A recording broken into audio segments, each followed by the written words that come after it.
I have YouTube on this other screen over here trying to see when it comes through. So I recognize everybody's always on a little bit of delay when we get started, but welcome. Let's see, I've already got some comments. Alan with a Y is here. Welcome. Hey there, Karen. Welcome back. See a lot of familiar faces as we're all gathered. I want to do that. I'm horrible at reminding you all to do that, but that means a lot to me as a creator just to press that like button.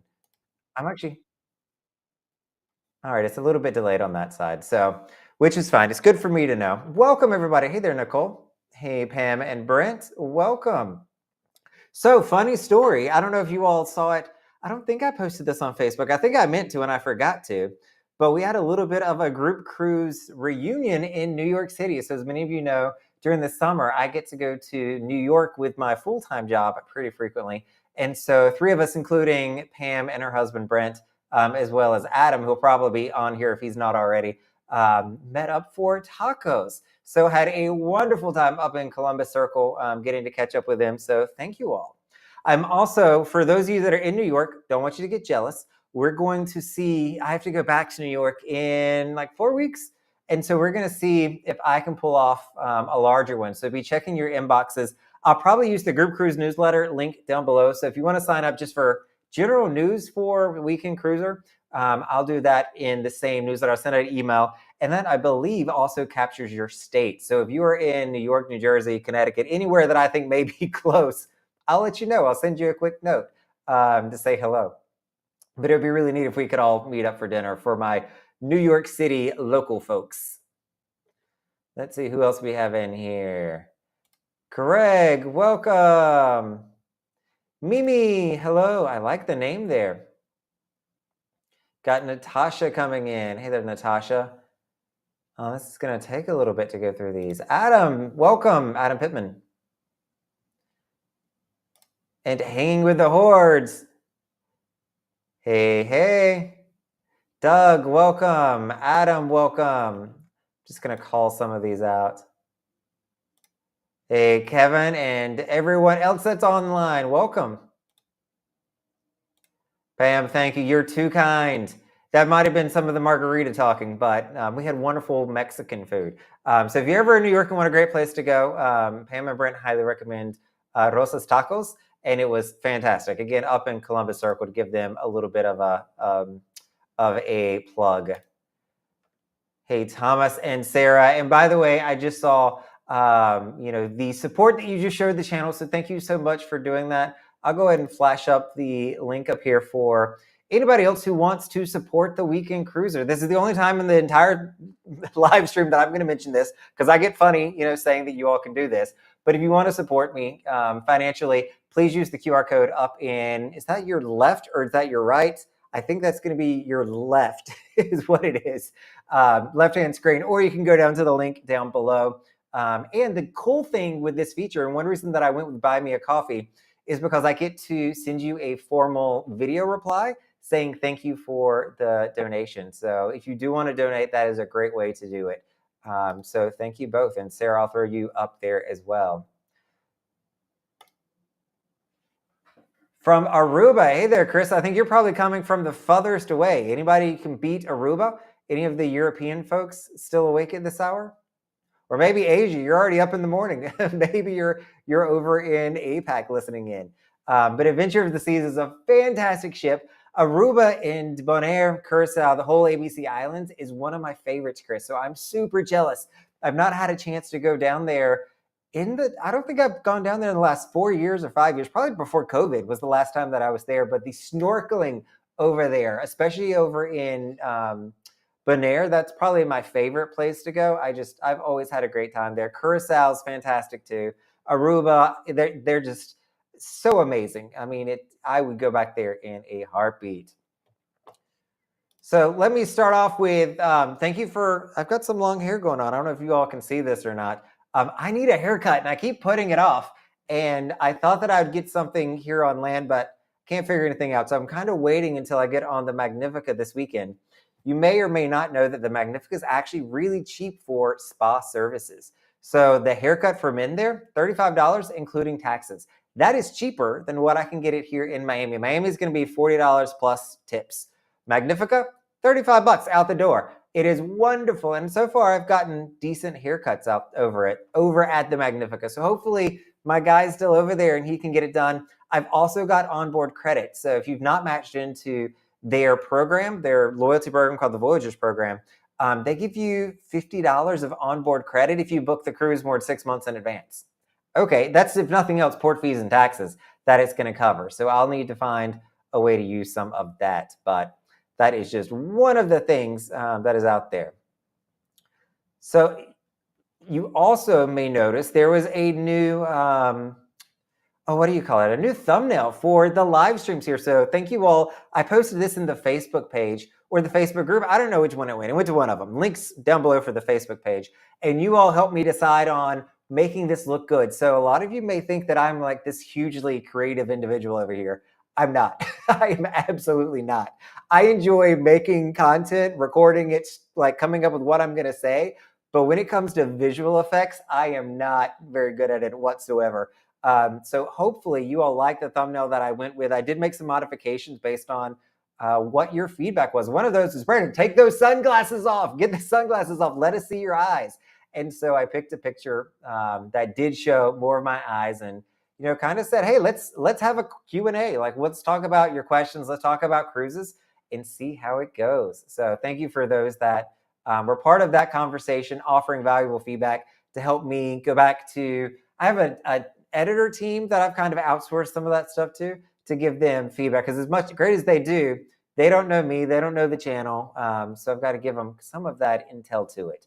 So that's letting you see a little bit behind the scenes of the Weekend Cruiser here. Hey there, Art. Welcome. Adam, looks like you're going to Bonaire in September. That is going to be an amazing trip, and it's still going to be warm down there. So you're going into their late spring into summer is what you're going to get. I think they're considered Southern Hemisphere at that point. Maybe not. Never mind. They are not, because that's going to go through South America. I need more geography classes. But the snorkeling is incredible. I did, Adam, finally break down and buy my own snorkeling kit. I forget the name of the website, but there's a website out there that will do prescription snorkeling glasses. So they're not going to etch it or cut it exactly for any stigmas or anything like that. But if you know what your prescription is, they can send that to you, and it makes a world of difference. So if you're somebody like me that can't see far away, and when you're snorkeling, guess what you want to do? You want to see far away. Make sure you're paying, I think they were only like $75. It really wasn't expensive, and they've lasted me for ages, but could not recommend those more. What if it was like Snorkel Mart? I don't know why that name's coming. Snorkelmart.com. No affiliate. I haven't bought anything from them in years, but I love what I have bought from them. Hey there, Chris. You did the Roy Palace in Aruba and the Marriott Beach Resort in Curacao. This has been your favorite cruise. Love the 4, including sea days.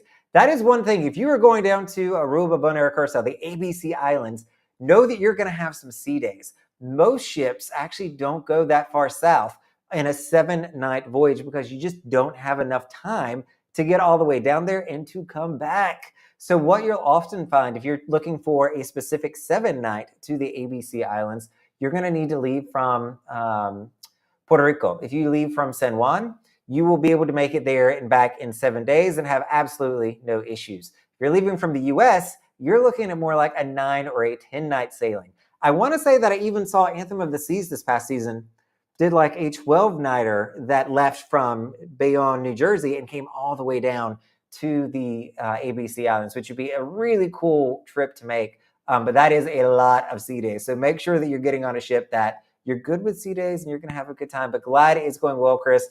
I've never actually done an all-inclusive resort on land. So when I hear the Roy and the Marriott Beach Resort not as an all-inclusive, but the Roy definitely is. Curious on your thoughts there, if you enjoyed it.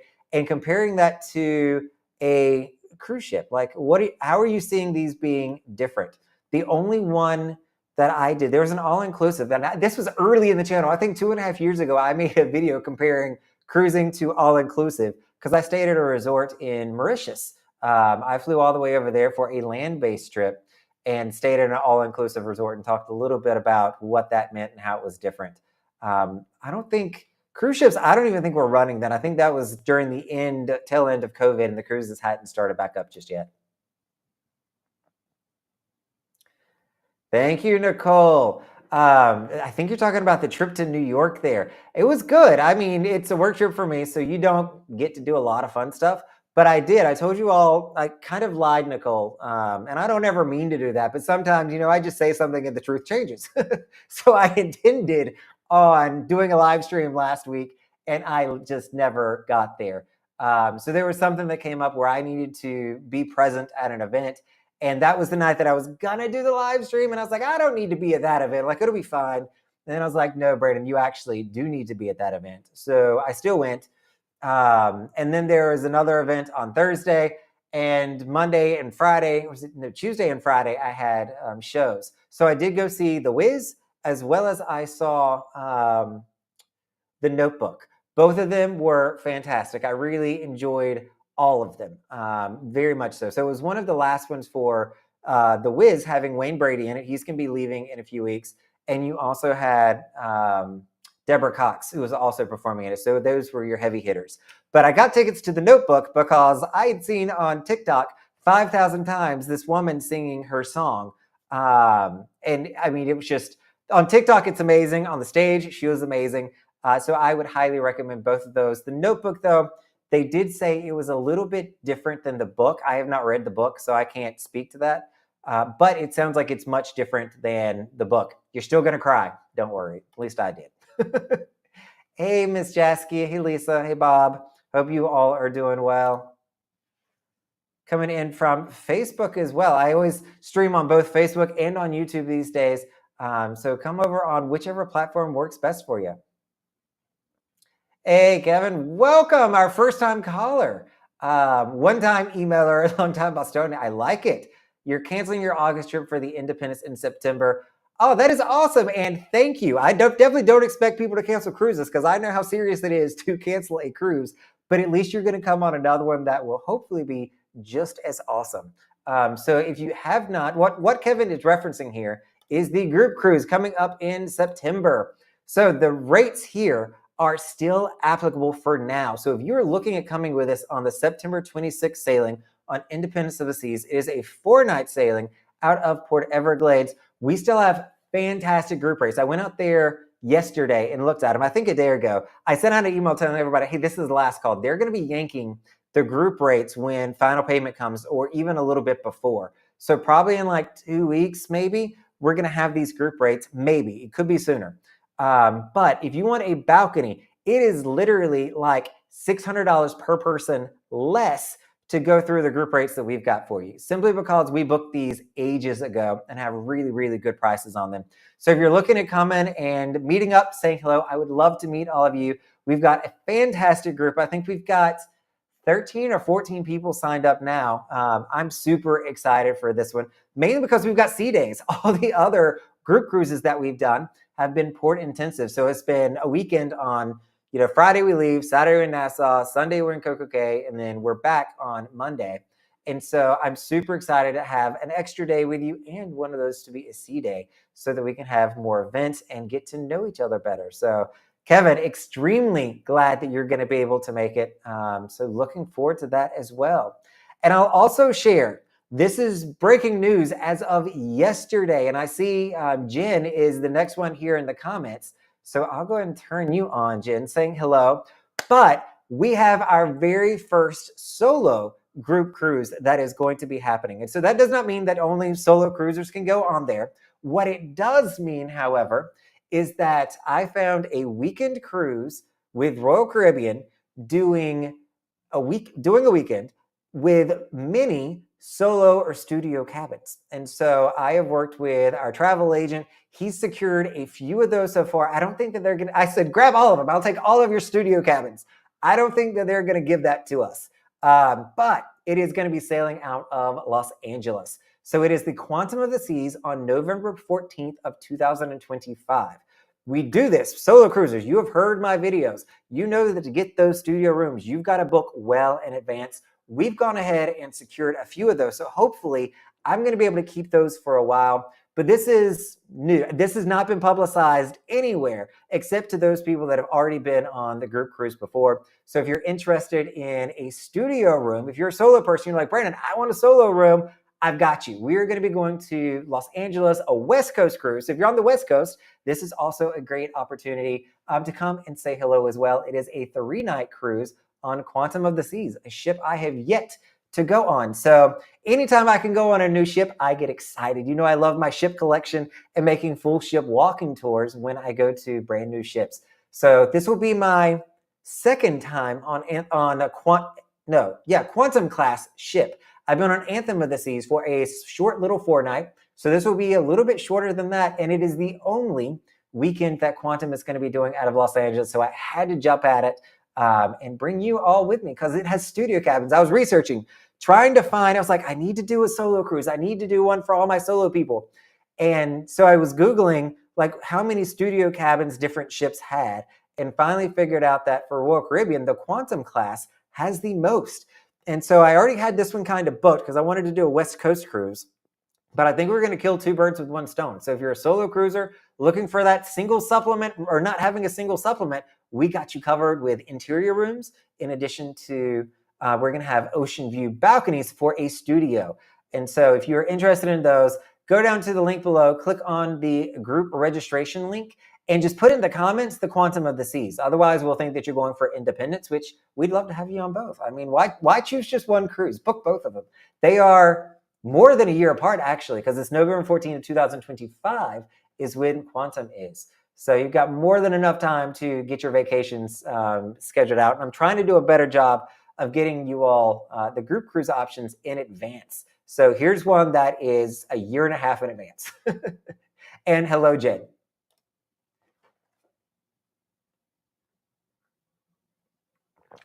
Oh, I think Cindy, I think I've seen this on TikTok actually, where some people they woke up at the Rui, they walked outside with their phone and said, "This is what you're looking at." They actually went somewhere else.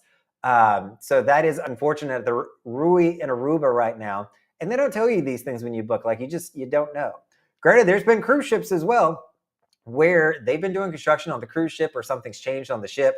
I mean, things come up when you travel. That's just fortunately the nature of the beast. Oh, you're doing the Davina. The hordes are heading to the Davina. That is a nice ship. She did a few weekends last year, and so I got to go over there and test it out. That was my first taste of MSC. Had a blast. So hopefully you're really going to like her as well. And going down to the Southern Caribbean. I didn't know MSC went all the way down to the Southern Caribbean, but that's pretty cool to see they're doing the ABC Islands as well. Oh, you want to go on the Davina here, Adam? Adam, I will tell you that my favorite of MSC so far is the C class. I have been on the seashore so far, and I've got the seaside coming up in 2 weeks, week after next, actually, out of Port Canaveral. And I really like the C class ship. They have a different feel to them. So the Davina is going to be, number one, just a much smaller ship, but she's going to be more enclosed, more interior feeling. They've done a really good job in their C class of bringing the outside in. And that's one thing that a lot of people like about the Radiance class of ships with Royal Caribbean is that it's the class of glass. So you can always kind of see outside wherever you're at. They did a much better job of that on the C class, and I love it. It is a beautiful ship. Not saying Davina is not nice, but Davina is going to be a little bit more old school feeling to you with darker colors and things of that nature.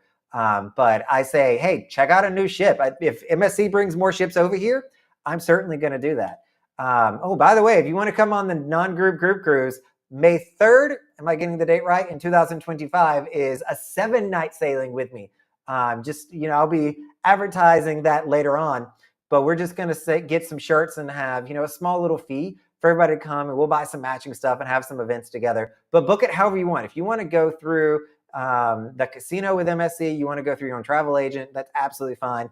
But this is going to be the non-group group cruise on World America. So it is their Oasis class like ship that is going to be on her 3rd or 4th sailing. And the prices for being that new of a ship are still really, really good. So check that out. And sorry, I feel like I'm talking a lot about the group cruises, but I honestly am really looking forward to these things. I mean, my dream job, number one, is making content to share with all of you. But my second favorite part of this is meeting you in person and getting to go on these groups with you. So apologies if I, talk about those a little bit too much. I would love to do a group cruise every month. I think these are fantastic. I love it. I love meeting you all and hanging out. So apologies if I'm talking about this a little too much. I'll move on. Art, looking to do MSC September 28th to October 5. What changes have you experienced scenes during hurricane season? You're really not going to see too terribly much of a change because of hurricane season. If there is a change, it's going to be because there's a hurricane coming or the weather's just that bad. Port may be canceled. You may be rerouted somewhere. Your cruise may be shortened. It may be extended. It may be canceled.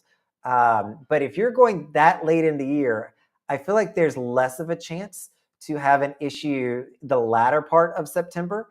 It could always happen, but the first part of September might be more problematic. The times that I've had hurricane issues, the cruise lines have always done right by me. I've always felt like they did what they could do, and they made it worth my while, if you will, to have some inconvenience to it. So if you're really worried about it, there's always the travel insurance that you can buy on top of that to make sure that you stay protected in case you need to cancel it. The thing that I will say, and this is what a lot of people don't realize, that cruise line will sell if they are capable of doing so. You may, however, not be able to get a flight into the port that it's leaving out of. You may not be able to get a flight out of the port because of hurricane conditions. And when flights go awry, like that can mess it up for several days before and several days after when they start canceling flights. So especially, Art, if you are flying down to Florida to get on one of the MSC ships, I would really consider the insurance, because if the ship sells, you may just not be able to get there, and they might not give you your money back. They may give you something else. I think they've often said, here's your money back, but if you want to book another cruise, it's going to be 3 times as much because you want to book it in the next 2 or 3 weeks. So just some things to consider on that. Great to hear you had a good experience at Ruy, Chris. It sounds like the construction had not quite started there. And of course, it does include the drink package automatically at all inclusive. I think this is one reason why I probably never gravitated towards these, is because I don't drink alcohol. So I feel like I'm leaving so much money on the table by not drinking. If I could go there and buy a non-alcoholic all-inclusive package, but I think most of them, that's just the default. It is literally all-inclusive. There is no opt-out feature. And so that I would really appreciate more. Thinking the quality was better on the boat for sure. Oh, that's interesting.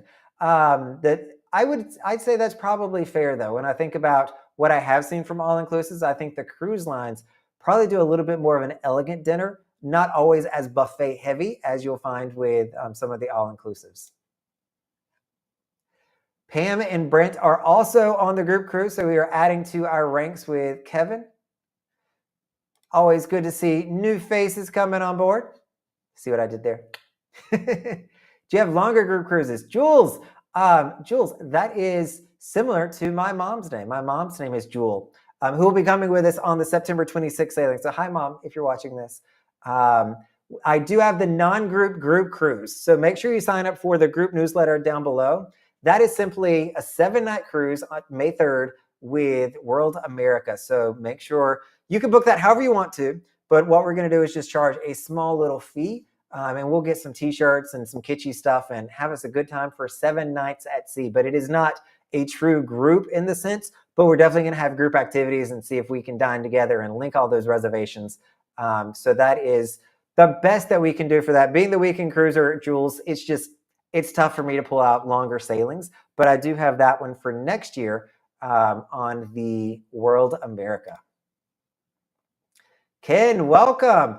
I'm trying to do a better job at this, of doing the live, so thank you for joining and coming and supporting. Yes, there are more cruises, Natasha, that I'm working on for next year. So more to come on that. I've got kind of my list of what all we're doing. Did just get the Quantum announced on here, have not sent out an email. So all those rooms, especially if you're a solo cruiser, make sure you're getting the studio cabin sooner rather than later. I think that's going to be something that's going to go really, really quick. Because even the group cruises that we've done before, everyone's like, but Brandon, I don't want to pay this single supplement, which I totally get, by the way. However, here's one where I'm saying you don't have that single supplement. We have studio cabins in our group at a group rate. So use the link down below. We can get you the prices on that and get you into those. But I think those are going to go really, really quick. And I will make a few more. I think I want to do like 3 or 4 next year. So I've got 2 announced. I've got to find 2 more. I've got some bookmarks that I'm thinking about, but more to come on that, Natasha. Stay tuned. The Solo Studio on Quantum are great. I'm excited to check it out. I'm probably going to try to get me one of these, Jules. I've never stayed in. The only studio cabin I think I've ever stayed on has been an interior on Celebrity Silhouette Summit, one of the two. And so I don't think I've stayed on a studio since then. So I'm really excited to see what a studio balcony is going to look like. So that's probably where I'm going to be putting my money to go. But they do have, I think, like 10 or 12 of them on the ship, and we've got, I think, 5 or 6 of them in the group. So I'm super excited about that. Mainly because I know the struggle of the solo cruiser is real. Like being able to pay for cruises. Look, it's not the cheapest hobby we have, right? And when you are a solo cruiser, you definitely feel gypped. And so if there's a way that I can cut that price in half for all of us and still get us together, I'm going to do it. I'm really looking forward to this one. I'm really looking forward to it. The Divina does Panama every now and again for 11 nights. Originally scheduled that had to change to Norwegian due to work scheduling. Work is definitely an issue. I mean, I wish I could schedule up all the cruises that I wanted at them as well. That'd probably be dangerous. If I didn't have a job, I'd be really scared at how often I was going to be on a cruise ship. I would not be the weekend cruiser at that point. I'd probably be the weekly cruiser, or at least I'd go for, I don't know. It'd be interesting. I say that I wouldn't go all the time. I wouldn't want to live on a cruise ship.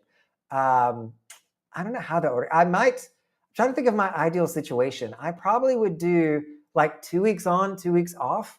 That's probably what I would try to do. Maybe I throw a weekend in there as well. Who knows? But that's just me daydreaming. And alas, I'm going to have this day job for a few more years to come. Hey, Martine, welcome. I hope you are too. I know you are a solo cruiser with us as well, so do check out the Quantum of the Season. We can get you booked on that into one of the group rooms or one of the studio rooms, so you don't have to pay the single supplements. Everybody's favorite thing. Ooh, Australia, welcome. Hey there, Robert. So my boss actually is Australian, so I get to hear your wonderful accent on a daily basis.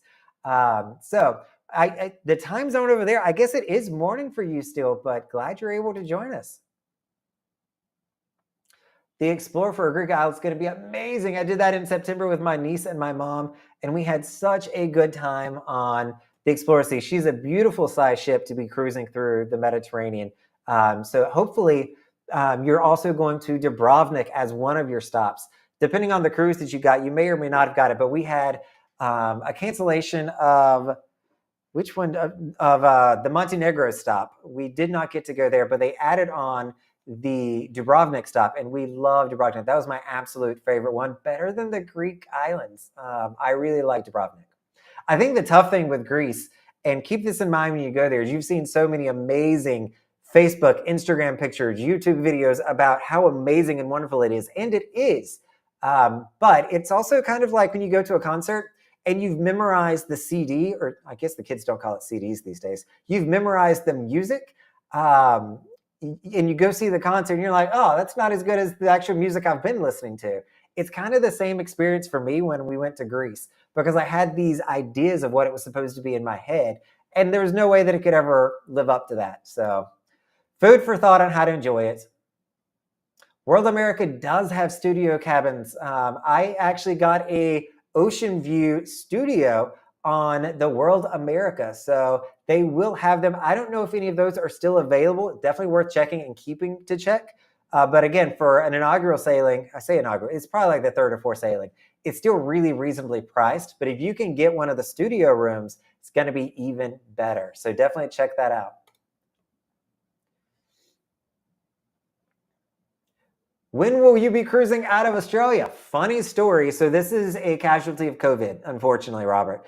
I was scheduled to do a 12-night sailing, I believe, on Celebrity Edge, sailing out of, I think she was going out of Sydney over to New Zealand. And with COVID, that didn't wind up happening. And I've kind of changed my travel style a little bit since COVID. Learning that life is precious. I'm getting older. I decided, in my mind that, you know what? I can do Australia, New Zealand when I'm 70, 75, and I would be very comfortable going there when I'm older. However, there's a lot of places on this earth that I don't necessarily want to go when I'm 70 or I'm 75.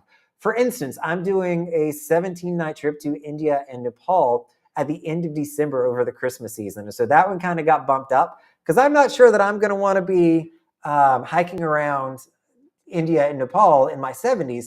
But these days, I feel like that's something that I can do. So I put on hold the Australia, New Zealand trips, but I will be making it over there one of these days. If nothing else, I may have a little bit longer time off work with a sabbatical coming up in like a year and a half, 2 years, that may afford me the opportunity to make it that far around the world. But I would love to, Robert. It is definitely my place to go. And everybody that I know that goes to Australia says they want to move there. Like, just that's the natural response is we're now moving to Australia.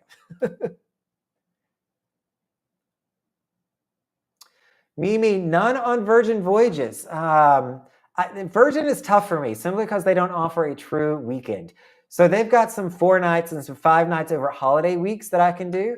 But I've just honestly never done it for a group because I'm booking those pretty last minute if I can get away. So that's my thought on that. I'll take a look at it. The price point for Virgin is also a bit more. It is a great experience as a premium cruise line, but just that price point turns a lot of people off, I'm finding. Let me know in the comments if you are interested in Virgin Voyages. I can certainly try to get one of those on the calendar for next year. It would be a holiday sailing, though. That I can promise you. If we do Virgin, it's going to be a holiday sailing. Probably a 5-night. Not that I've memorized their schedule or itinerary, but it would be a 5-night leaving on Friday, coming back on Wednesday, with Monday being a holiday. So if that's something you're interested in, we've got January and February holidays that we can make that happen for next year. Glad to take a look at it, but let me know in the comments. Flight leaves around 7 p.m. on disembarkation day. We were thinking about doing a RC excursion in Miami with airport transfer to Wynwood Walls. I mean, if you were to take an Uber, let's phrase it this way. If you were to take a ride share over to Wynwood Walls, you're looking at probably $20 to make that happen. You can then just walk around Wynwood.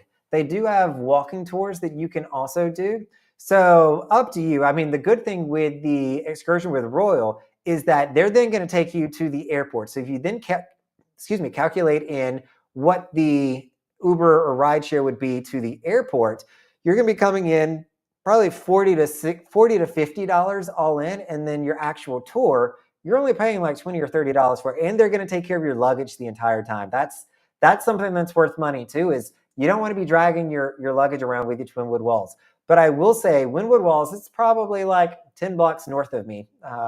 It is a beautiful area. They have done a really, really good job turning kind of an industrial, grungy area into a really hip, vibrant area. And the walls that they have there, the murals, for people that don't know, this is a section in Miami that they've turned the sides of just about every single wall into amazing murals. They have very famous muralists, I guess is the word, that come in and do these, and they're actually quite spectacular. So if you're into art and you want to see something a little bit different, I think that would actually be a really good one. Other things to consider, we've got the Perez Art Museum. You've got a Natural Science Museum side beside of it. My personal favorite is the Vizcaya Museum, which is just south of the city. You will need to take ride shares to get to all these places. Vizcaya also has limited luggage storage. The art museum has plenty of it, so you can check it there if you need to. But those are things, if you want to just buy yourself ride shares and get a ticket and operate on your own schedule, you can certainly do those. There's a video I made out there probably a year ago of some things to do in Miami. Wynwood Walls was not included in that, but there's a few others that might still interest you. Yep, I said that, and I was like, showing my age calling music CDs. But when I came up, it was a CD. That's what we called it. That's what we said. Though I did buy, I came in on the tail end of audio tapes. So I still remember audio tapes. My mom, I think to this day, still has a Oh, what is it called? The big clunky things that you put in, not a record player, but a I'm picturing in my head. I can't think of it. 8-track, 8-track. Maybe that's what it was. I think she still has that. She might have gotten rid of it in a yard sale a while ago, but I think she still has that. But yeah, it's always been CDs to me, and I've never shook it, mainly because I don't buy digital music, which people find very strange. I don't use Spotify. I don't stream music. If I want to listen to music, like there's a song that'll come to my mind, I'll just go to YouTube, Google it, and listen to it there.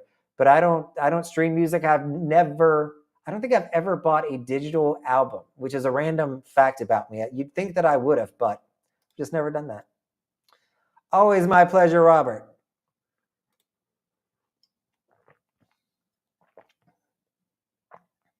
I'm excited to see what MSC is going to do here as well, Adam. So MSC is using the same shipbuilder that Royal Caribbean has used for Oasis of the Seas, but they're going to be putting their touch on it. And so you're going to see a lot of things that are going to look and feel the same. You're going to know where you're going because I think the layout's going to be almost identical, but it's going to have that MSC vibe to it. So expect Swarovski staircases, expect a lot of black marble, expect mirrors to be everywhere.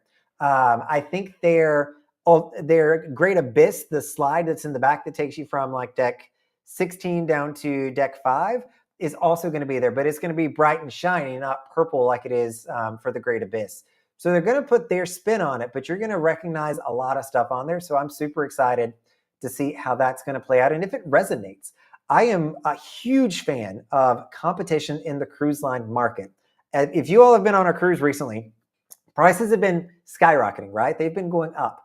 I think healthy competition is a good thing because so many people want to go out there now, and I don't want there to be a monopoly on the cruise line industry. I want it to have competition. I want us to have options. I want them to be fighting for who can be the best at the best rate or the best price.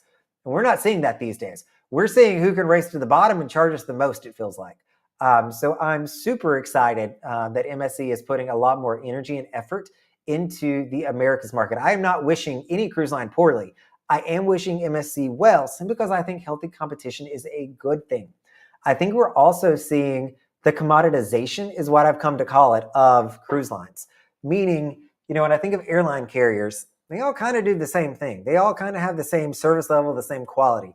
I'm seeing that a lot more on the cruise lines these days. So the more cruises I go on, the more they kind of look and feel very, very similar, from the shows on board, the food on board.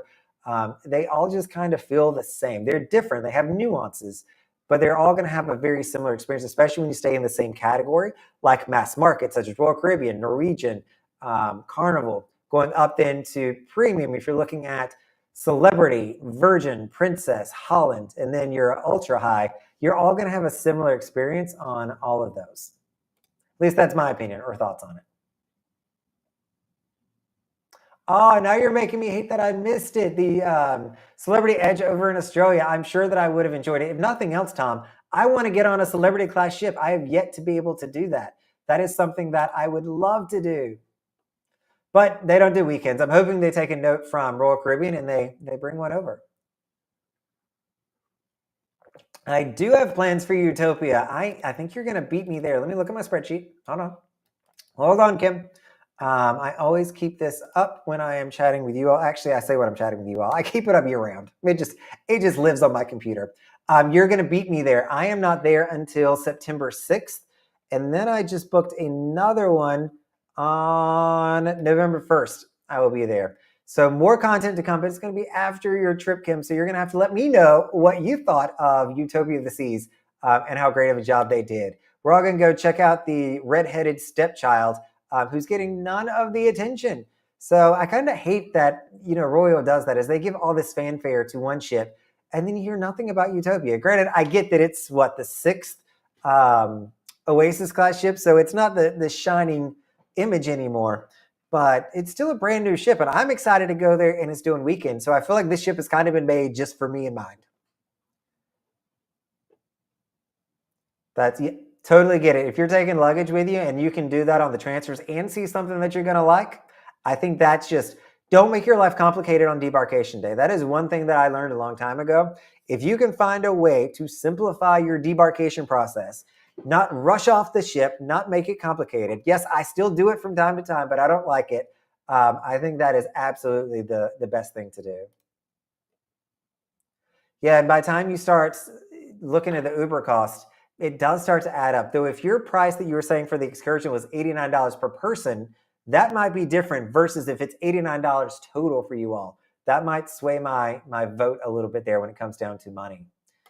Adam, I finally got to it. You just got to let me ramble long enough. But it was the 8-track that I was talking about earlier. Thank you for that. And I gave you a shout out earlier. I don't know if you heard it or not, but shout out saying that you were going to be on. I think we were talking about something. Luggage lockers in Miami. There are luggage lockers in South Beach and over at the airport. There's really none in between. But if you want to go to Bayside, what I would recommend you do, and this is me using a back end kind of way of doing it, the Perez Art Museum does have luggage storage. So if you want to go to the art museum, check it out for a little bit. It's not huge. It's not going to take you hours unless you're just super into art. And then you can walk down to Bayside. You can see downtown. Maybe even go over to Wynwood where we were just talking about. It's all going to be kind of within a walking distance, but you can kind of drop your luggage off there and then go see the city and go back and get it when you're ready for it. Just depends on how much time you're going to have and how much you want to see. Hey, Jaden, welcome. Always a pleasure. I don't think I've ever noticed your little picture icon there. I like the 2 ships. That is very nice.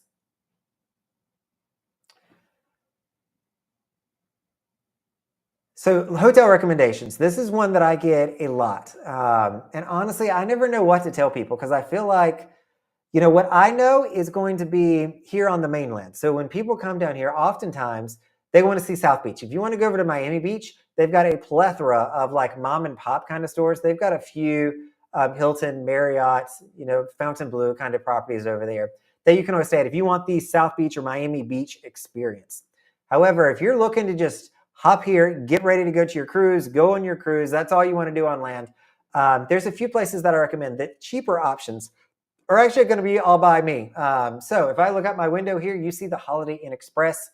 The rooms in there are actually nicer than you would think. I've had a few folks from the channel that have stayed there and we've met up for drinks or coffee. And I always ask, how's your hotel stay? It's not the best looking hotel from the outside, but price-wise, it's normally super convenient or super nice. When you look over towards me, you're also going to have the YVE Hotel. I think that a lot of cruisers stay there. Why? Because I see them waiting for their shuttle to get them over to the cruise terminal, as well as the Yotel, Yotel. More of a modern concept. It is not a micro hotel. You would think from Yotel it's going to be a smaller room, but it's really not. It's a decent sized room, but it is all one room kind of situation. So the bathroom there is going to be enclosed, but you're going to have your sink and all that kind of stuff out where you can see it. So just make sure you're good if you're traveling with others like I would be, or maybe make sure you're just good seeing them in many different states within the room. Just something to know there. But those are the 3 recommendations. If you want to know my favorite hotel that I've seen, and I stayed in this one before I came down here, the JW Marriott in Miami is incredible. That is hands down one of my favorite hotels down here. So if you want something a little bit more high end, check out the JW. You're also going to have the Intercontinental, which is a very nice hotel. All of these are on the Coral Way Trolley is what you're going to look for. So make sure you're bookmarking the Track My Trolley or the trolley tracker for Miami when you come down here to know when it's going to be picking you up. But all those are within a block of the trolley.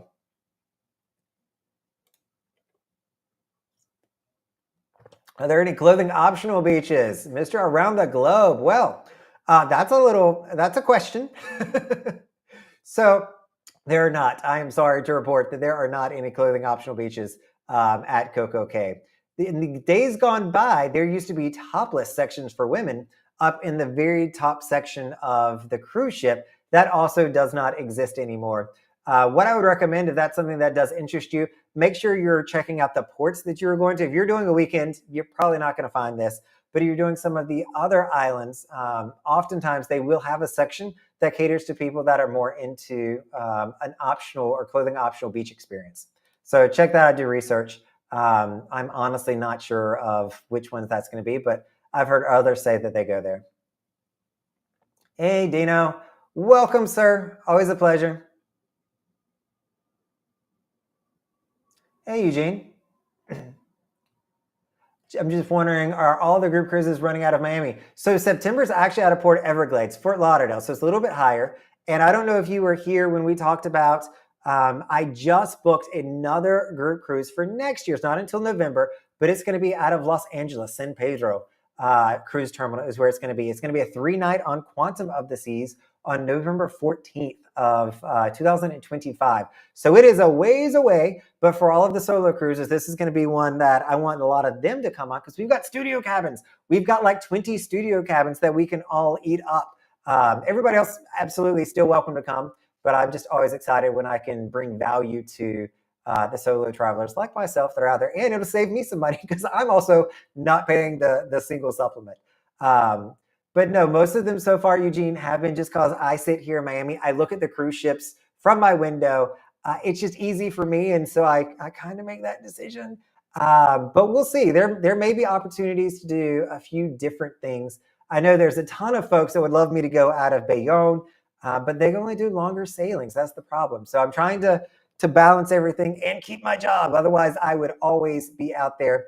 And Eugene, send me another note. There was a few emails that looks like it did not come through. So if you want to email me at brandon@theweekendcruiser.com, I'll make sure that our travel agent is getting in touch with you. It doesn't look like yours went, but if he's not, okay, I see you came through on Monday. Yeah, if you haven't heard from the travel agent, let me know, and I will certainly make sure he gets up with you. Great question here, Mr. Around the Globe. Is Coco Cay going to build another pier? I think so. I mean, that's the rumor on the street, right? It's going to be on the opposite end of where the current pier is. There is I don't know if it's as much a pier as it is more of a dock that they have now where the supplies for the island come in, where the freight barges stop. But I would not be surprised if they did add another pier. I think that they've got the capacity. They continue to build out Coco Cay. There's thousands of chairs. And it actually kind of feels a little sleepy these days. So if you watch my Coco Cay Becoming Sleepy, they've got the space for more ships to be there.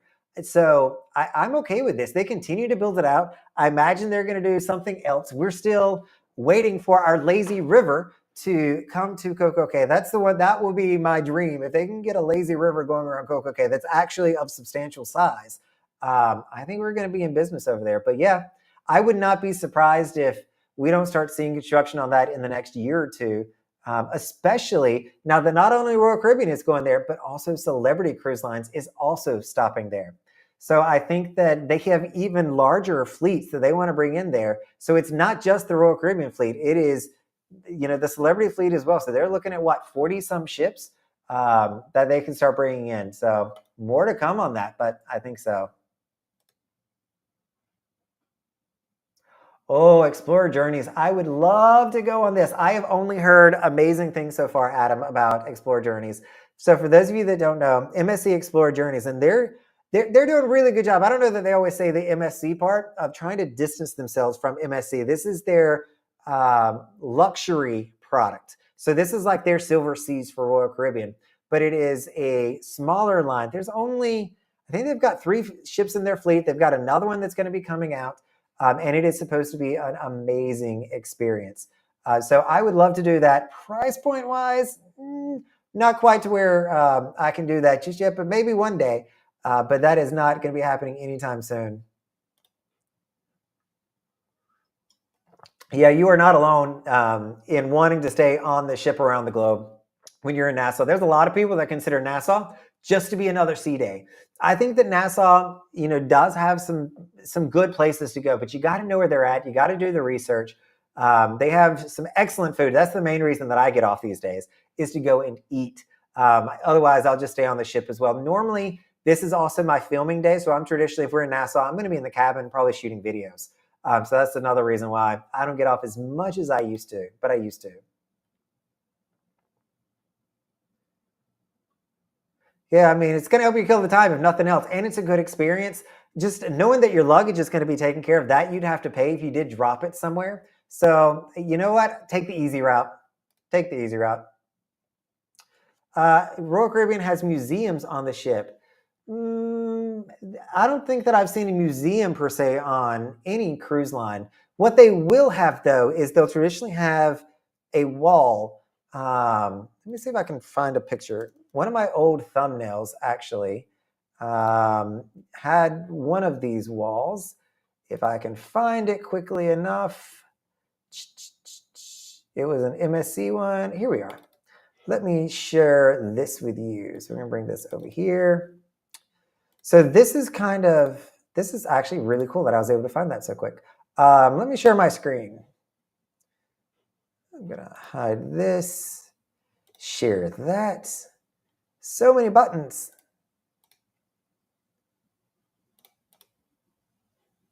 Here we go.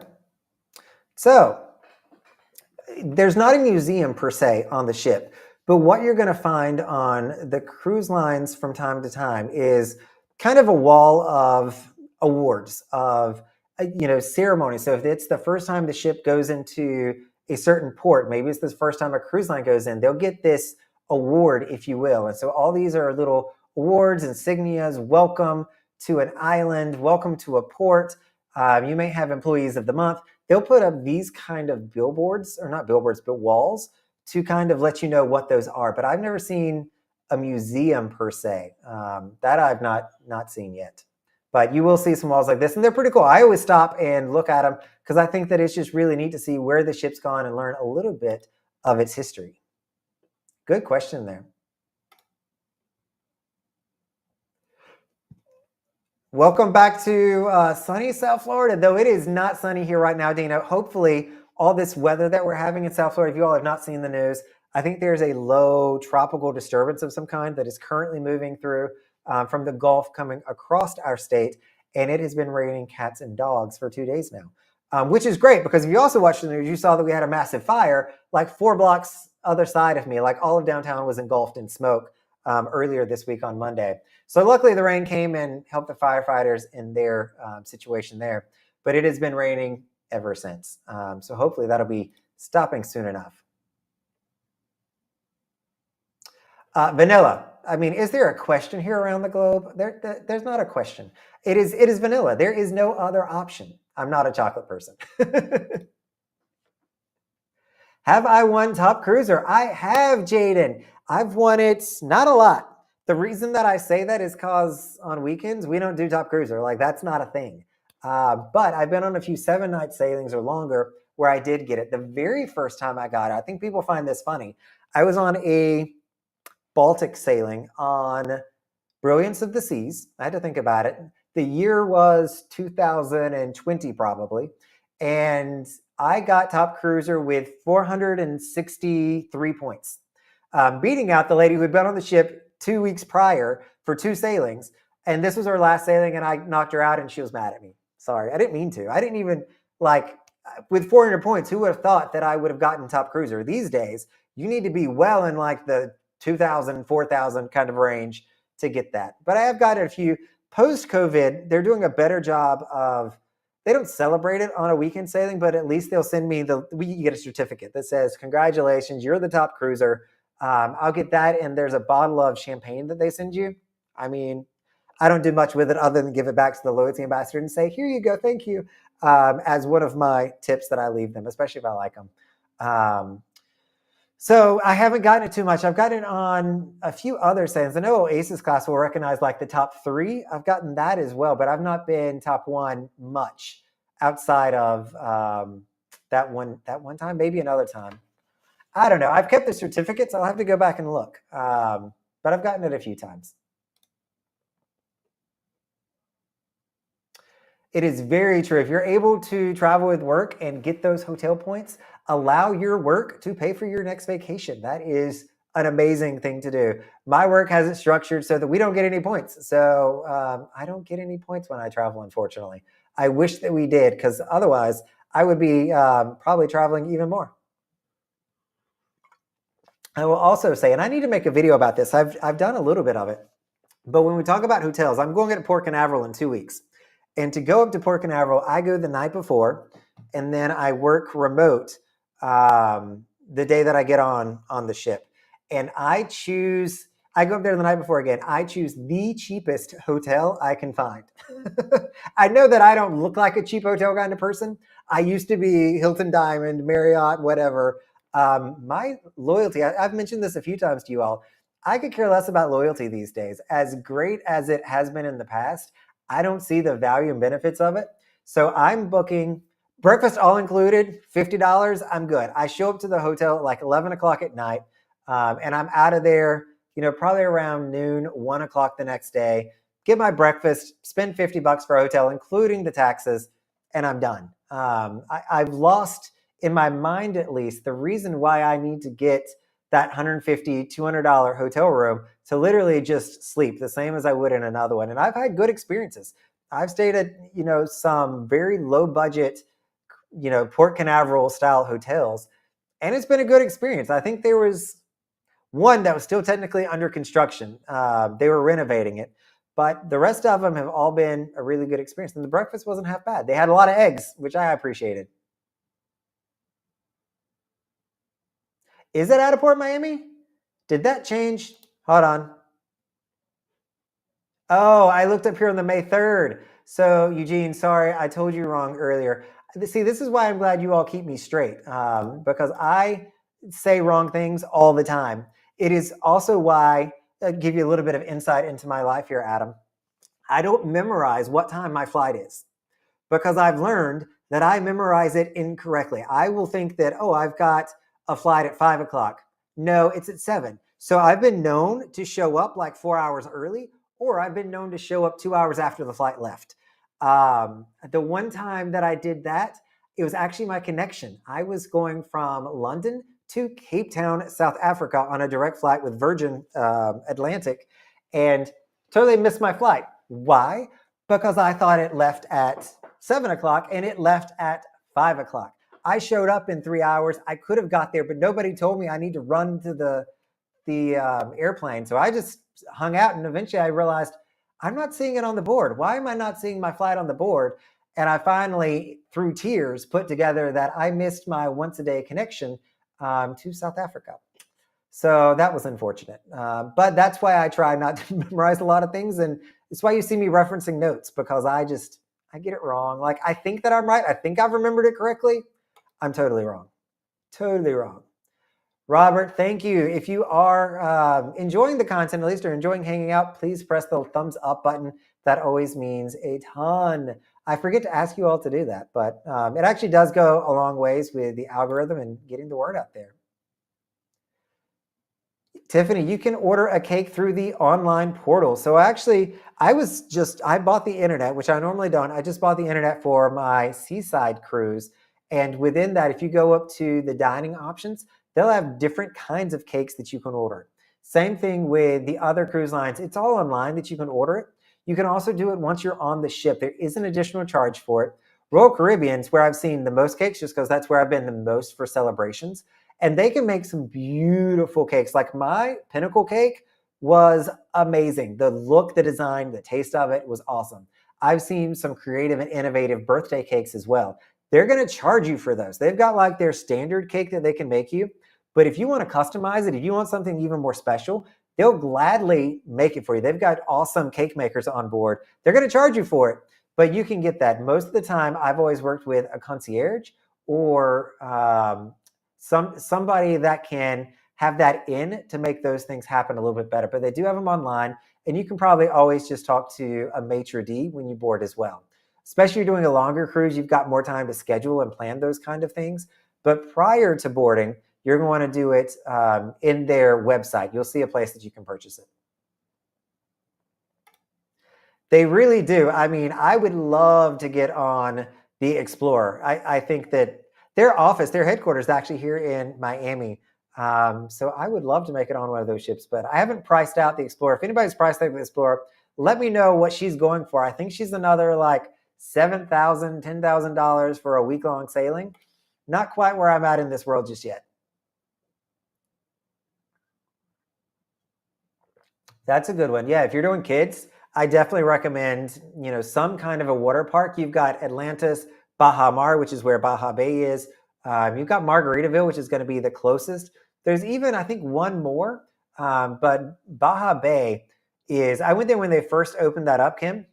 They did a really good job with it. The slides over there, it's entertaining. It's fun. It feels new and modern, whereas Atlantis to me just feels a little bit dated still. So personal preference on that, but I would do Baja Bay over Atlantis Water Park all the time. Hey there, Nick. Welcome. Thinking of the art auction. I'm trying to tie this in with something I said before. I don't know what you're referencing there, Nick. I'm missing that. Oh, was Mr. Around the Globe talking about the art auction? Did I miss the art auction? I did. I skipped over that. I'm good about getting to all these, but now I'm seeing the comments. Let's come back up for a second. Art museums on the ship. Oh, I did hit that one. I got it. Sorry, everybody. I wish that I could see comments at the same time, but they don't. It doesn't work like that. So, Mr. Around the World, if you were asking about the art sales or art auctions they do have a lot of art on board the ship. It'll be a lot of reproductions, a lot of things you've probably seen out and about that you're familiar with already. It is through Park West. So Park West has a very large contract with a lot of the cruise lines. The only one that I've not seen them on is Virgin Voyages. And I did not miss them. I am not a fan these days. There was a time, I think back when I was drinking, and they did their champagne toast or champagne art auctions. And they'd actually give you refills. They don't give you refills anymore. But I used to go there for champagne and having a good time. But if you're going to be buying art on the ship, do me a favor. Make sure you're, number one, researching Park West. Make sure you're comfortable with the company. Number two, make sure you know what you're buying and what the true value is of that artwork. Because if you're looking at it from a collector's lens or something that's going to appreciate in value, they're not always going to do that. So just make sure you understand the terminologies that they're going to use through the art auctions. It's not always what you think it's going to be. I'm not saying that it's deceptive, but I'm going to say that it's not really always intuitive or straightforward. So read into that as much as you would like to. But if you find art that you love, you don't care what it costs because you love it, then you love it. Get it. Can't argue with that logic any. But if you want to look at it from, did you get your money's worth? I mean, that's how do you value art at that point?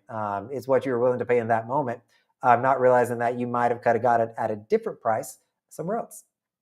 But thank you all for, again, keeping me solid on that.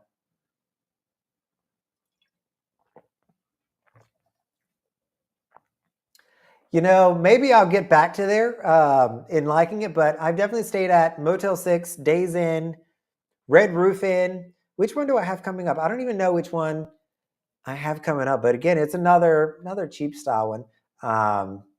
But hotels I'd rather go on more cruises. Like I am limited. I want to go on a cruise every weekend, right? I'm limited by vacation time and I'm limited by money. Those are the things that I am limited by. So if I can solve for the money one and save a little bit of money on a hotel, that's port fees and taxes for my cruise that I'm going to be going on. So I'm all about it. But maybe as I age, maybe as I get some more money, hopefully I get more money, I'll be able to retire and stay in some nicer hotels. Glad to help out. Always, this is my favorite part, Mr. Around the World, is just answering questions, chatting with you all. I honestly feel like I'm hanging out with my friends, so thank you for coming and hanging out with me.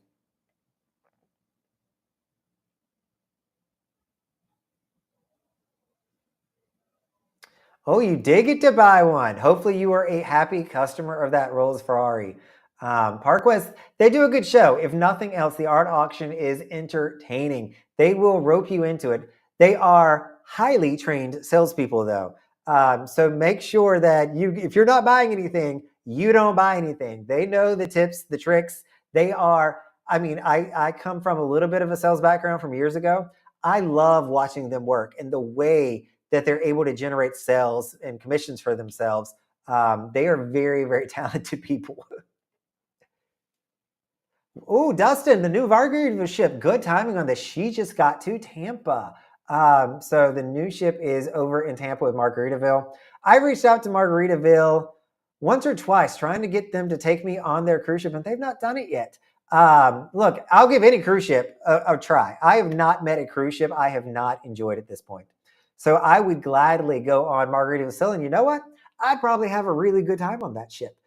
It is like the ultimate weekend cruise. If you can do a Friday to Sunday cruise, that is the two-nighter that it does. That is like the ultimate weekend. So I'm kind of upset that I've never made it over there. Maybe I'll work on that, but I've never had the chance to get over there just yet, or I've just never thought about it. I think that's probably the bigger issue.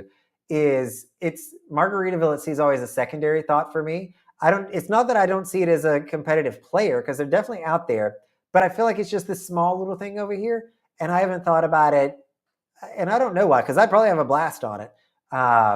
So I would go on it. That's what I'm trying to say here, Dustin. I would absolutely try it out, and I probably need to prioritize that. Let's see if I can work it into 2025, which is already pretty full at this point. That's my problem.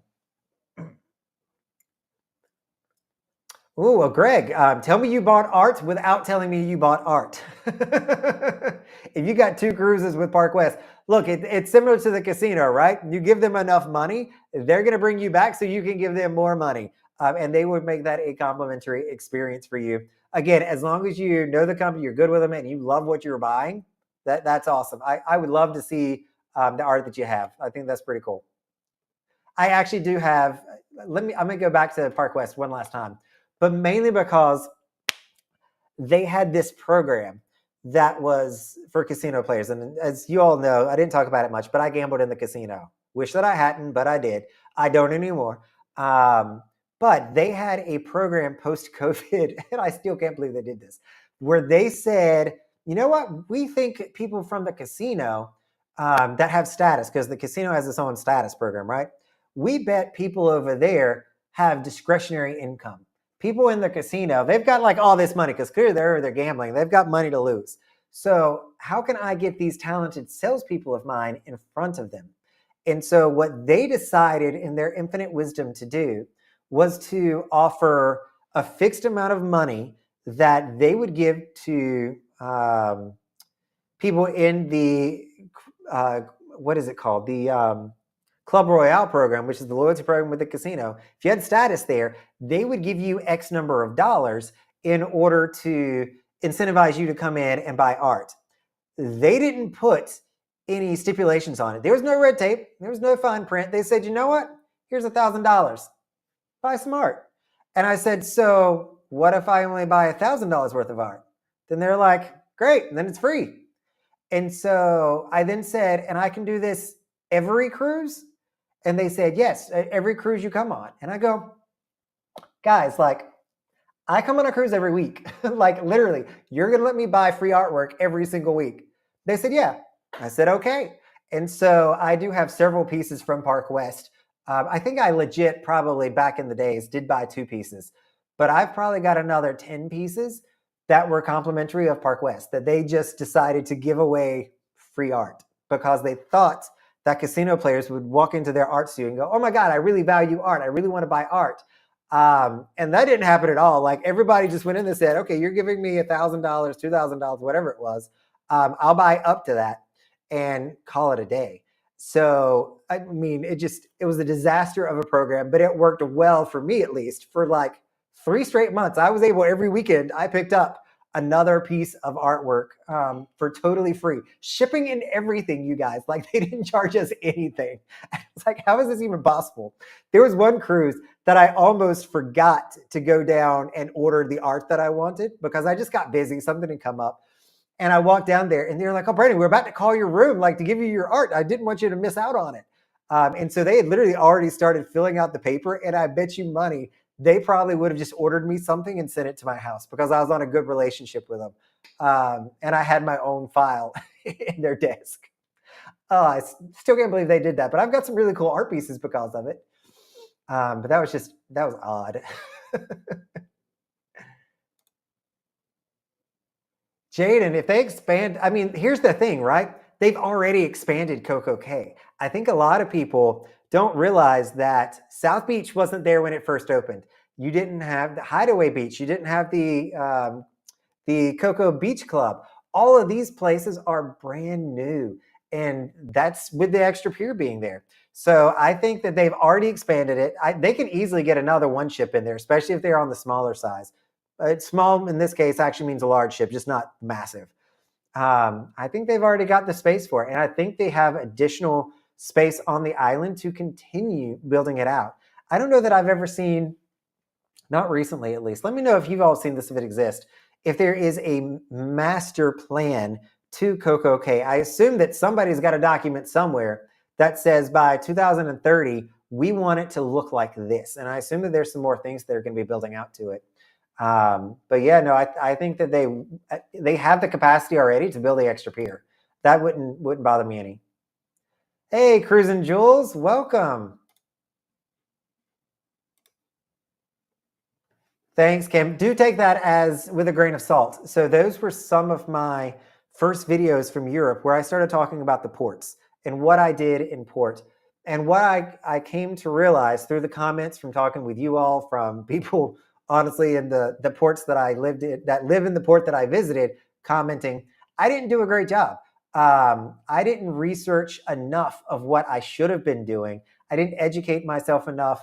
I didn't allow the cruise lines to help me book cruises and show me around a little bit.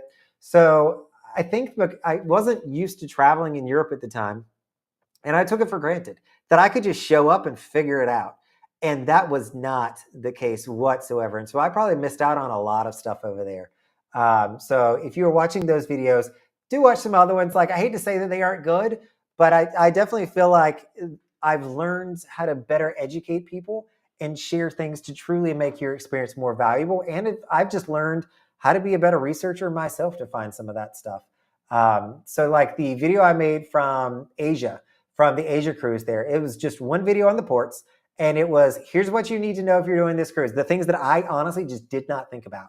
And I find that that probably is a lot more impactful than me talking about a specific port, because I'm not an expert on that. And so in hindsight, that's me getting out of my lane. That is something that I tried not to do, is I need to talk about things that I know about.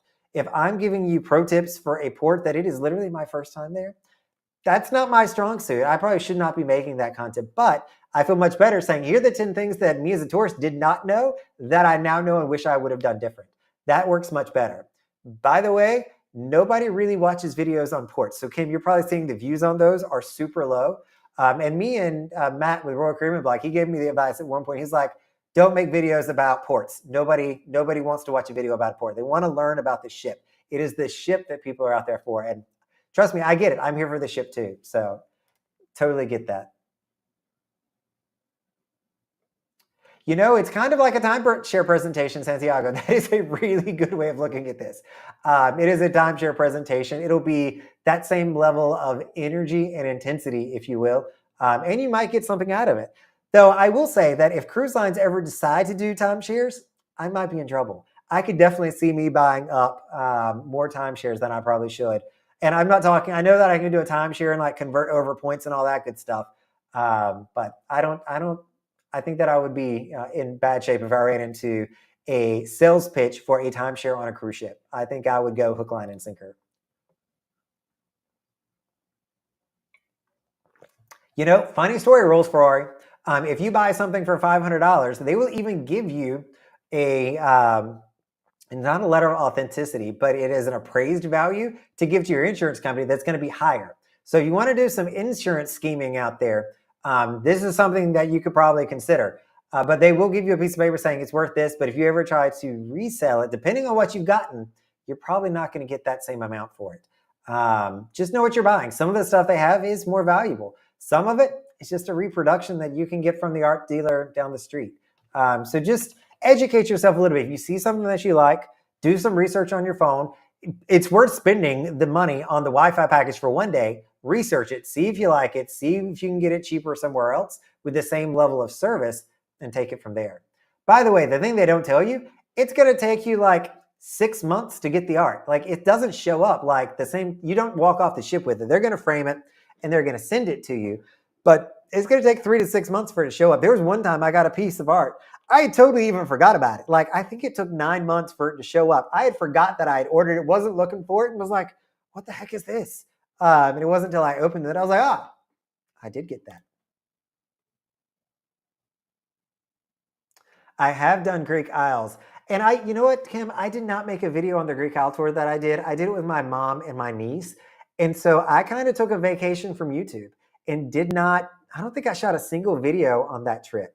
If I did, I don't recall it. I know I posted on Instagram, but I didn't do anything there. But we did do the Greek Isle cruise. We had a blast. book your tours, get out early, don't go in the summer. I mean, if you just book for June 2025, you're going to be there with the hordes of people. There are going to be so many people that are going to be there. It's going to be very, very hot, very warm. Buy a little bit of a fan to keep you cooler, if you will. But it's even hotter than the Caribbean, I hear, with people everywhere.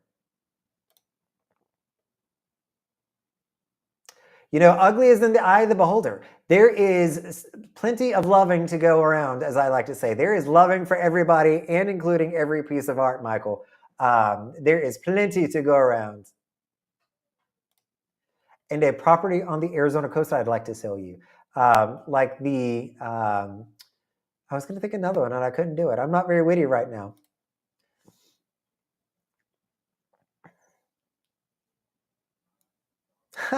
Rolls Ferrari, that's great. If you are a salesperson talking to another salesperson and you know the rules of engagement and the way that they're playing, I don't know if you get a better deal if you laugh more, or I mean, because it's different when you're a seller knowing you're being sold to. It's always funny to me because you know the tricks, you know what they're doing, you know how they're trying to get you to think. I think it's pretty cool. But I can see why he would have offered you a job. I mean, Park West, those associates, the auctioneer, somebody told me one time, was like the third or fourth highest paid person on the ship, was the art auctioneer on board the ship. But talk about a skill set. I mean, they definitely have one.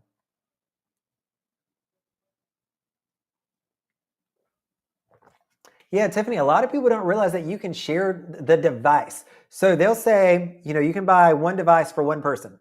And that one device, depending on the cruise line, MSC sometimes doesn't let you do this. But on Royal Caribbean and Celebrity, you absolutely can. And I think Virgin you can as well. You just go to login.com and you can kick out the other person. So as long as you know the username and ID, you can log in, you'll kick the other person off, and then that person can then kick you off. So you probably want to just talk to them, make sure that you're not kicking each other off at the same time. Or if you want to be respectful, you can always go to logout.com and it'll log you out so that other person doesn't kick you off. But if you are just buying one device and splitting it, you're fine. Where I found the logout works better is let's say we buy 3 devices and I log in number 1, number 2, number 3. It's when I get to, actually, let's say I bought 2 devices. When I want to log in this third device, it's automatically going to kick number 1 out. But if I wanted second one to go out, I need to log this one out because it's going to do first in, first out. FIFO for all of my accounting nerds out there. So play around with it, but I think that's absolutely the way to go. MSC is the one where I would not do that because MSC, if you log into one device, you can't transfer it. It is only on this one device. It kind of annoyed me the first time I realized that. I think that's in the video of if you're MSC curious and you've been cruising on Royal Caribbean, that is one mistake that I made is I bought the internet package on my laptop thinking that, I could just transfer it later. No, you can't. It's stuck on the laptop. So I had to buy another one for my phone. But alas, happily ever after. I would love to get on there. Let me see what I can do by popular demand. I'll definitely go on a cruise for you all. Definitely. That's where I want to be. So let me see what I can work out. Might not be until next year because this year I think is pretty solid unless I think I've got one weekend free that I might be able to do it over Columbus Day weekend if the prices aren't too crazy. And pending, I don't go on Virgin Voyages.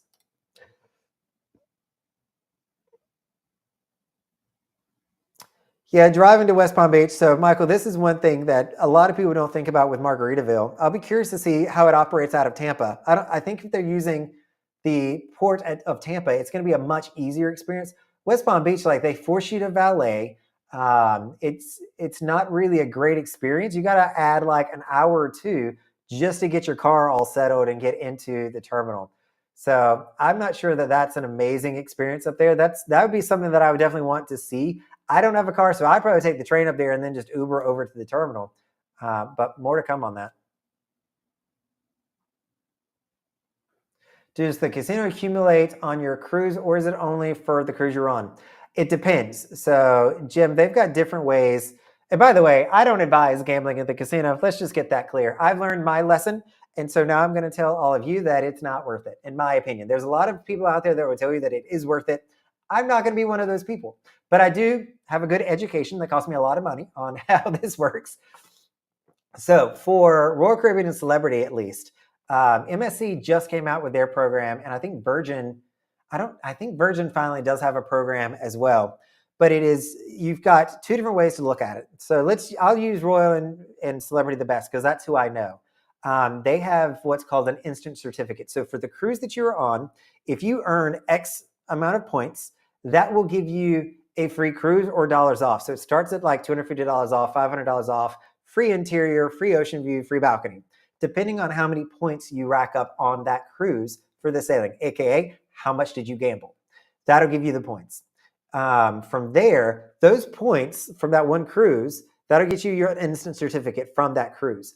But they also accumulate into the loyalty program for their program year, and that runs through March 31st, I think, is when that runs. So it's through March 31st, and then it resets at the beginning of June. I think that's right. Or is it May? Maybe May. It resets at some odd time. It's a different system, similar to what airlines are. And then you've got to re-achieve all that to get that status again and hit those hurdles. So you're getting those insert certificates all on the individual cruises, but the cumulative points does go towards the loyalty program with the casino. Hope that helped, Jim. I did. So when Park West was doing their free giveaway of art, I absolutely did. I picked out what I wanted. So initially, I think the first time I went up there, I bought like 3 or 4 pieces because I found some lower value stuff that I liked. And then they said, no, Brandon, you can only buy 1 piece. And I said, okay, so I'll just take a more expensive piece. So I still wind up using all of the money. Does anyone live permanently on Coco Cay? Not permanently. There's nobody that's stationed there year round, I would say. They do, however, have, and I've heard different numbers here. I think somebody said 300 the other day, which I feel is a bit high. But they do have a strong number of people that live on the island for their contract. So they'll sign a 9-month contract and they live on the island for that entire period of time. There is also a good contingent of Bohemians that take a ferry over in the morning and then take a ferry back to get them there as well. So there's a good mix, but there's a good number of people living on the island, but they're only there for that piece of their contract. Then they go home for vacation and then they may come back.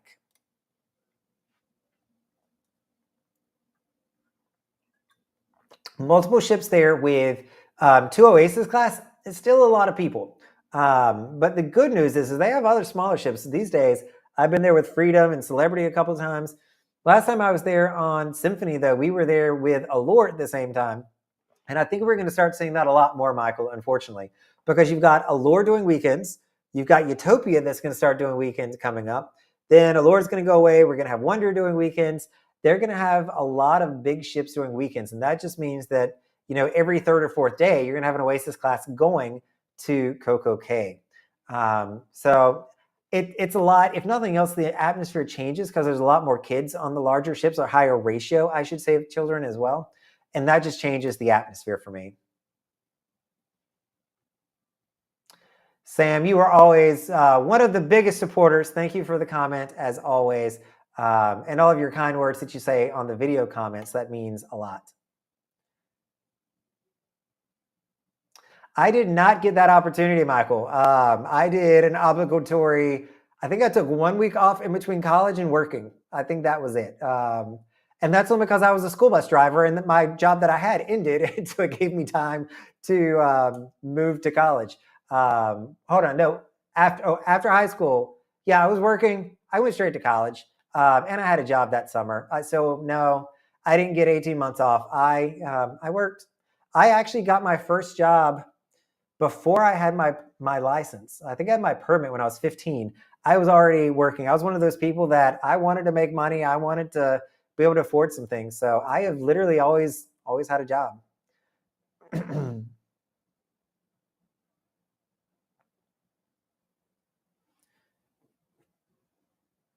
I mean, Eurail, I would love to do this kind of trip. Like, I've not been to Romania yet. I've flown through Paris. I go to a lot of random spots, but I'm all about a good trip. Perfect, Kim. Well, I'm glad you enjoyed it nonetheless. And thank you for adding at least one view to it. But read the comments, I would say, and see what some information is that some others have left in those videos, just because I think they could have been improved some. And I think that's a good thing. Like, I don't mind coming on here and being like, gee, that wasn't my best video.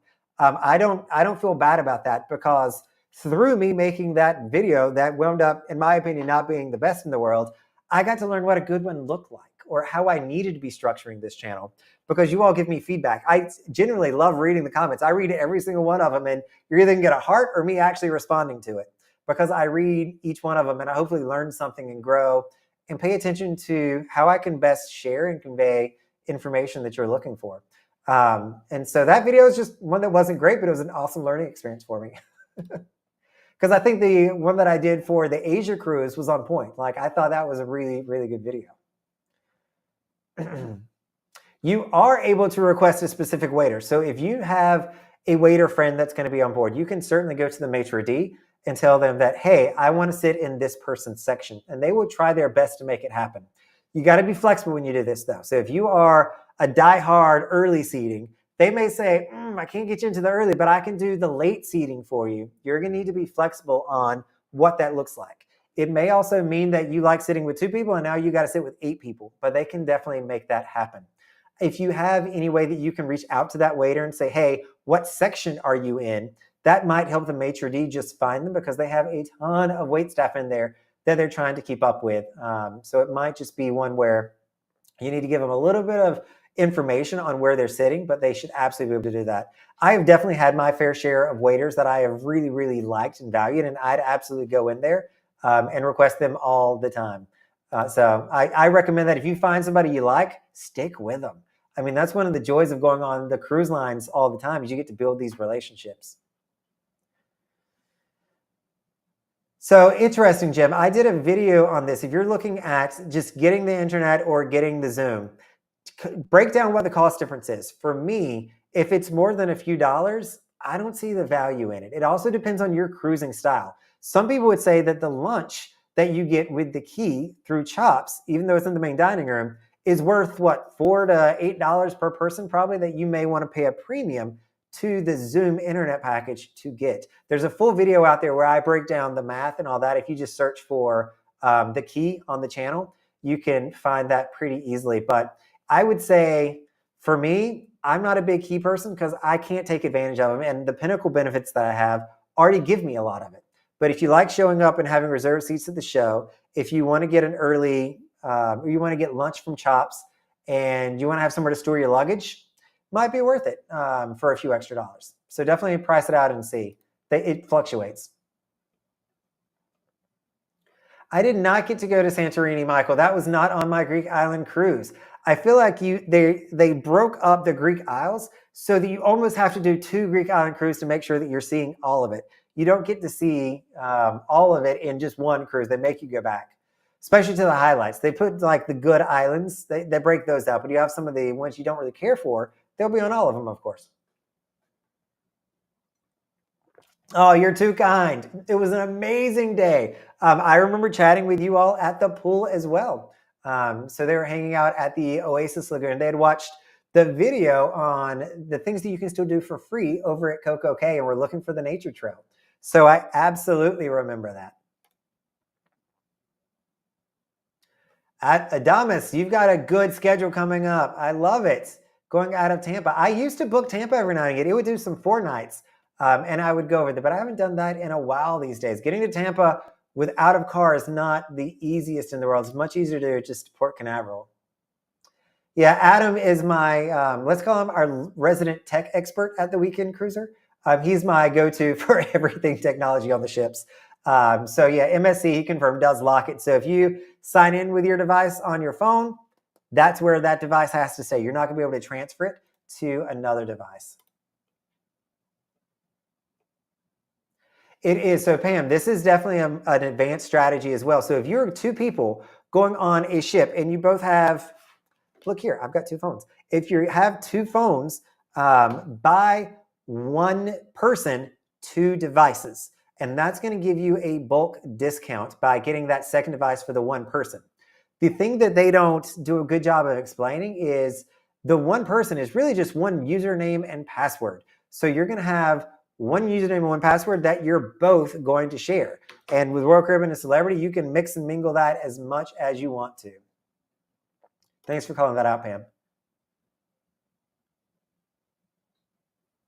I did. So, Kevin, interestingly, when I lived in Boston, I booked a cruise out of Boston, intending to do the New England sailing heading north. It wasn't the repositioning.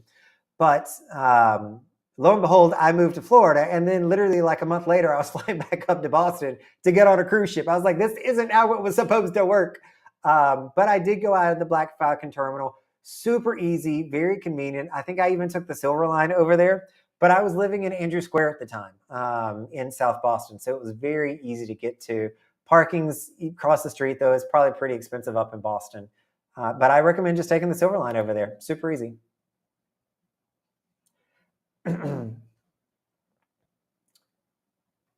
I don't know, Santiago. I'm going to let Adam hopefully respond to this, who I just said is our resident tech expert. I don't know if that's the case. I've never been able to get that to work for me when I've tried to have Wi-Fi on my phone. So I buy Wi-Fi for this phone, and then I try to create a hotspot off of this. That I've not been successful for. However, I've heard that if you have a travel router, which, by the way, TP-Links was supposed to send me one of these things. They're one of the few people that have reached out and said, Brandon, we'd love for you to make a video about our travel router for people on cruise ships. And I said, I would love to do that. That is a huge, yes, people want to know about this. Here we are talking about it. And they haven't sent it to me yet. So I'm a little annoyed with TP-Links right now, but hopefully they'll get that over. So a travel router is the thing that I know that works. You're going to be limited to the bandwidth of one device, but at least that way you can share it amongst numerous devices.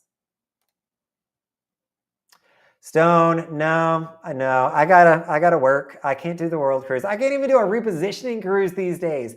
I wish that I could, but actually I say that I don't know that I want to sign up for a world cruise. I mean, I'm really torn about it. I like how they did the last Ultimate World Cruise, and the one that's currently going on in Africa right now, because they gave you sections of it. I could see me doing a section of it for maybe a month, but I don't know that I see me wanting to be in vacation mode for 6 months at the time. Like, I would be tired, and eventually I'd be like, guys, can I just not go to somewhere new for a week? Like, I don't want to be a tourist anymore. I want to just sit on the couch and watch Netflix. You can have that option when you're on the cruise, but if you're going to these places once in a lifetime place, you're going to want to get off and do something. And I don't know if I would always gravitate towards that.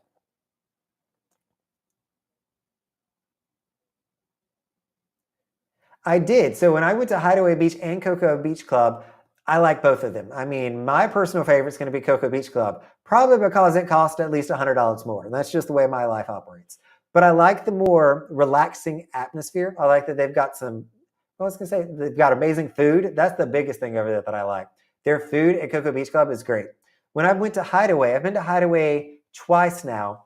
I don't get the big deal behind it. It's just like the rest of Coco Cay, except you got a swim up bar with a DJ. Really, you've got a swim up bar at Oasis Lagoon. You just don't have a DJ anymore. There's no difference to me. The food, very, very similar. It was like, oh, but Brandon, they've got the pizza that you paid for. You've got coconut shrimp. You've got empanadas. For the money that I'm paying, which is normally $30 or more, I'm not necessarily seeing the benefit in that. So if I'm going to splurge, I would go to Cocoa Beach, or I'm just going to enjoy Chill Island. It's not that it's a bad experience at Hideaway Beach. If you're going for a party atmosphere and you want to DJ and live your best life, it is absolutely going to be the go-to spot. Do I have a dream cruise? Ooh, I mean, where wouldn't I cruise to? Let's be honest. I think the next ones that are on my list, I've done a lot. So I've done South America, I've done Asia. And when I say Asia, from Hong Kong to Singapore, I've done the Persian Gulf. So Dubai, Abu Dhabi, Oman, Qatar, Bahrain. I've done the Baltic. So I got to go over to Russia, St. Petersburg on a cruise ship, leaving out of Stockholm. Ones that I would still like to do is, number one, a British Isles cruise. These are normally offered only once or twice a year. They're normally about 12 nights in length. So they're a bit long for me, but I'd love to do a British Isles cruise. I'd also love to do a Norwegian fjords cruise. And probably my top ticket item is I want these feet to walk on Antarctica. I want to do an expedition cruise down to Antarctica, but that is $20,000 I don't have just yet. But one day That will absolutely happen, Jules. But those are my top picks right now. In the meantime, we'll do Coco Cay and Nassau a few times more. Oh, if you did the Nordic Empress in 95, you definitely are going out there, Mary. So that was not there. So the pool wasn't there until it became Perfect Day Coco Cay, which I don't even remember, when did Perfect Day Coco Cay even open? I don't know the date on it, but that was they closed down the island. They did all this construction and built it up, but that came well after. And now it's up to, they call it the largest pool in the Caribbean, freshwater pool. And now they have 3 total pools now. Nope. Well, if you include the wave pool, there's 4 total pools on the island now. Dustin, I don't talk about my work on here. That is one place that I just, this life, my cruising, vlogging, YouTubing, does not cross paths with my work career. So I have a full-time job. That is certainly what helps pay some of these bills that I have. But I don't talk about it on here just because this is my fun hobby. I don't want to talk about work. But thank you for asking. I get that question pretty often, actually, probably because it's the one thing I don't talk about. No, luckily, I have not bought anything expensive on board that I've needed to return. No, the most expensive thing that I bought has just been from the casino, like gambling in the casino, and you can't return that, unfortunately, as much as I'd love to. I can't return my stupid decisions. No, I've bought some watches. I bought a ring from Effie, the one with the gold in it. It's in the drawer over here. I don't wear it enough. That's something that I really do like, but I've not had any issues with it, so I'm still pleased. Scott, welcome to Las Vegas. So, Scott, we have a group cruise. So click on the link down below that's going to be leaving out of Los Angeles on November 14th, 2025. And if you are a solo cruiser, we've got studio rooms all lined up. So check that out if you want. That is late breaking news here. I hate you all are showing off now, Sarah and Mary, joking. I wish that I could have gone on like the old school style of cruising. The one that I did, the closest that I've come is when I was in Dubai, they have the Queen Mary that is docked there. And it's now a hotel because it was too much to maintain it. But just walking around that ship that is kind of stuck in time in the 1970s, I think, it was just so fascinating. Like, I wish that I could go back and get on the Nordic Empress, get on some of these really more older ships to see what that experience was like and how cruising has really changed and evolved. And if nothing else, I want the midnight buffet. I want to check that out. Michael, this could be very true. When you go on Oasis class, the benefit of being able to have reserved seats at the show becomes even more crucial, especially if you want to make it into the Aqua Show, which is the show that should not be missed. My favorite. Pamela, getting some good feedback here. $10 or less on the difference, they're on board. Otherwise, they're just going to buy the internet. Night, Tiffany. Thank you for joining us. Always a pleasure. Nope. Yes, you just heard. I was going over my list of places I want to go. I want to do the Norwegian fjords. I hear that it absolutely rivals the Alaskan glaciers that you can see. Though I'm kind of, the more that I research, the more I kind of want to go in the middle of winter to potentially see the northern lights, the aurora borealis, and check those out. So I might wind up doing an expedition cruise when I do that, but more to come. How many years did it take me to get to Pinnacle? Let me take a quick look here. So my first cruise was in 2014, and I hit my Pinnacle cruise, the joys of keeping a spreadsheet, was August of 2021. So from 14, oh, that's on Disney actually, hold on. No, my first royal sailing was was March 2015. So a few years. But interestingly, with double points, literally from the time that I turned Pinnacle, the post-COVID world, I turned what some people may call a double Pinnacle. It's not really a thing, but I hit 1,400. I did another 700 nights in just under 1 year, almost a year into the day.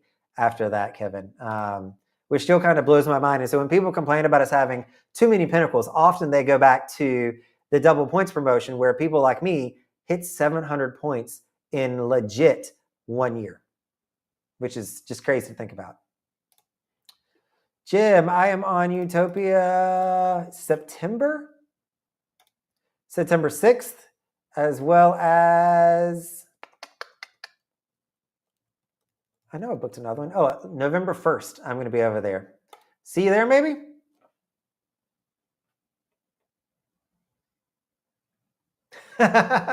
Michael, we're two peas in a pod over here then. I actually really enjoy my Google Pixel. Some of you may have recognized its unique look to it. But that's what most of the B-roll that I get these days come from. I used to walk around the ship carrying the official camera here, but I have gotten to where I just pull out the phone. It's always with me. The quality, I don't think anybody can tell the difference. I can't tell the difference, so it works. Resident tech expert Adam coming to the rescue. So if you are trying to use your hotspot, make sure that you've got mobile data needs to be enabled for Wi-Fi to work. USB tethering also will work. USB tethering I have used on MSC, and that works fine. That's where you take your cord. Actually, I use a cord. I guess you could do a Bluetooth. Plug it into your computer, plug it into your phone, and you can tether it to. That does work. So for me, actually, I say I do that on MSC. I do that with the cell server. Never mind. I'm on the cell towers with MSC because I've rarely bought the internet there. Good old MSC. They're blocking the Wi-Fi left and right. Probably another reason why I rarely buy Wi-Fi from them. If we're on a weekend cruise, I'm in a port every day. And literally, you all, I mean, I've kept reception until like 9 o'clock at night, especially if you're racing back to Miami. You're going to be within cell reception later on in the night. You're only going to have maybe 3 or 4 hours each night that you won't have cell reception, unless you're in an interior cabin, and then you're going to lose it the entire time. 3 or 4 hours that you're awake. Let me phrase it that way. But most of the time, I keep it for a good while.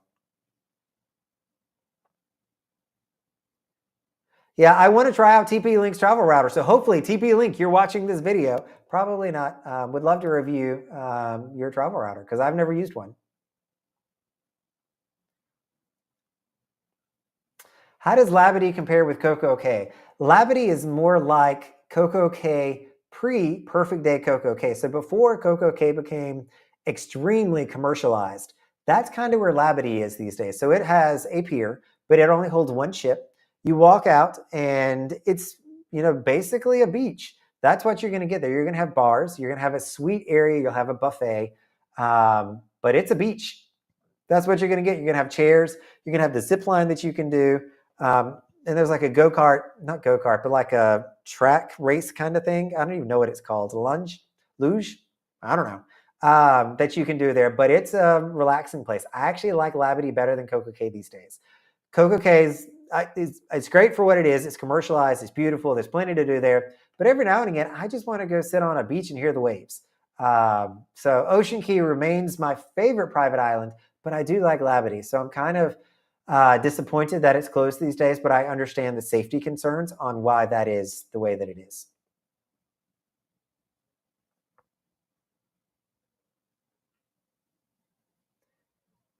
I'm trying to think. I think you're saying that MSC upcharges a lot.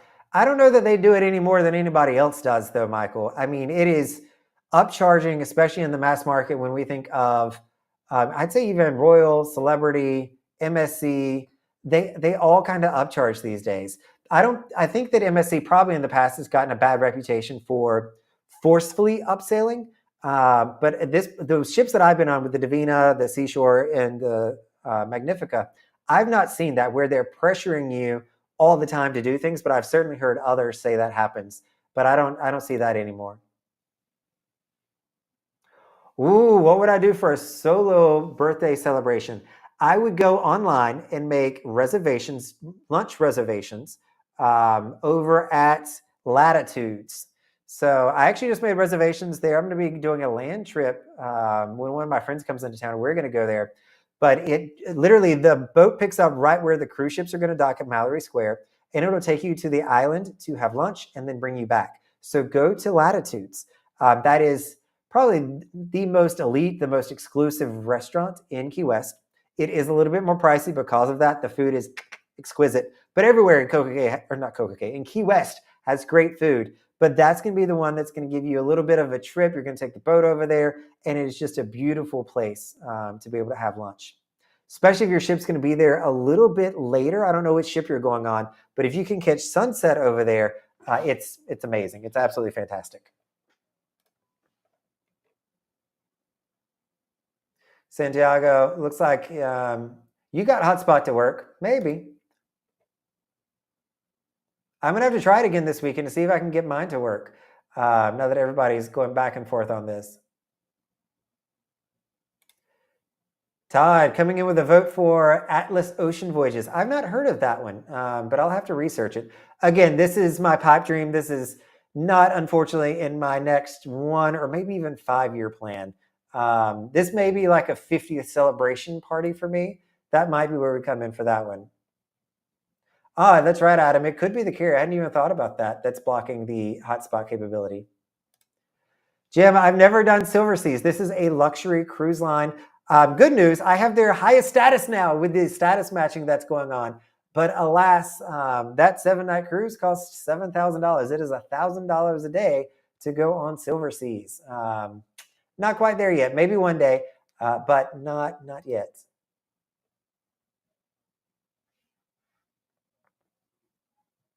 A cruise like me and you, Beverly. We'll make a group for doing the British Isles. I think that'd be a wonderful cruise to go on. But if I want to do it by land too, I mean, we have direct flights over there, and I've got friends in Ireland I could easily go visit without a problem. That's one of the beautiful things about cruising all the time. As Stone pops up here, you meet people from all around the world. So when I was in Singapore, for instance, guess who I got to hang out with? Stone. We met up and was able to have dinner, and he rolled out the red carpet for us. So I am very fortunate to, number one, go on a lot of cruises, but meet some wonderful people from around the world. So that was really cool. Michael, so you got to cruise back in the good old days too. I'm definitely jealous of that. Chilean fjords.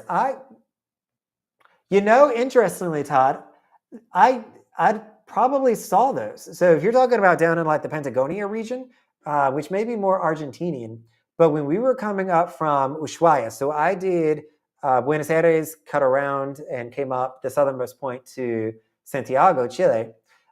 We definitely saw glaciers there, but I didn't realize the Chilean fjords were a thing. I didn't even know we were supposed to see glaciers on this trip. We literally just happened to look out the window. We were like, there's a glacier. And then luckily the captain or cruise director said, you know what, I might want to narrate this. And so he started telling us about what we were looking at, which was actually really nice of him. We enjoyed that. New Zealand's not high on the list right now. I'd like to climb Machu Picchu before I do that. I'm trying to do all these athletic kind of things, or where I just wouldn't want to go when I'm older before I'll probably head over to New Zealand. I say that. Stranger things have happened. I might be there next year, but right now I'm not planning on it. You are definitely not the only one with a spreadsheet by any stretch of the imagination. Mine is beautifully color-coded over here. I track it in a few different places. So you are not alone there, Michael. Santiago, now I'm really going to have to check it out because, again, I've got a Google Pixel. I've got the 8 Pro, which the rumors for the 9 are starting to come out. So we would check it out then. But I'll give it a whirl this weekend. I'm on MSC. Kevin, I am very jealous. So if you have pictures, bring them on the group cruise. I would love to see the pictures of old school cruising and what used to take place. If you have any of those laying around, I would love to see those.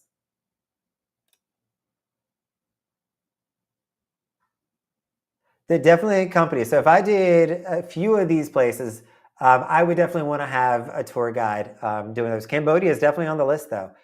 These are places, Michael, that I want to go to sooner rather than later. Because again, like 70-year-old Brandon might not want to go to Cambodia or Angkor Wat. So those are places I'm trying to get out there. But I would definitely do a tour group if I did those. But a lot of places, I've gone like I did a day trip in Accra in Ghana because I saw that for my, where was I going on this? Oh, when I did Kenya, I went to Kenya for 2 weeks. I saw that Delta had a layover in Accra. And so it was like an 8 hour layover, got my private tour, got to see the city, got to see the few monuments that I had, and then head out again. But those are places that, yeah, private tour, that's the way that I'm going to go. All right, all. We're at the minute or hour and 50-minute mark, I should say. My voice is starting to go on me as we get close to the 2 hour mark. So last call for questions here. I think I'm almost all caught up too. So if you got a last question you want to ask, feel free to jump in, or we can chat next week too. I'll try to do this on Tuesday once again.